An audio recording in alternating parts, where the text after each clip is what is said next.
Hello everyone, welcome back my beautiful friends. So today we are reviewing these Christmas pillow covers, or you can actually make your own pillows as well. So we're going to show you what they look like.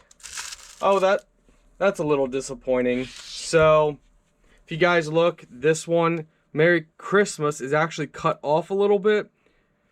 That's a little sad that it's cut off, but at least you can still pronounce it. So it could have been worse, but they are really cute though. So these are the different ones that you get.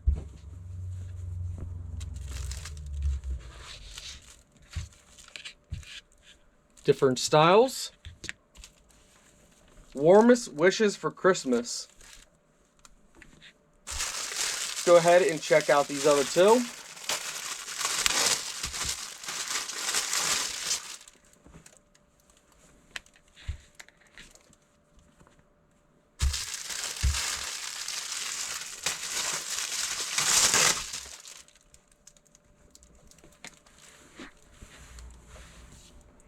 So that's them.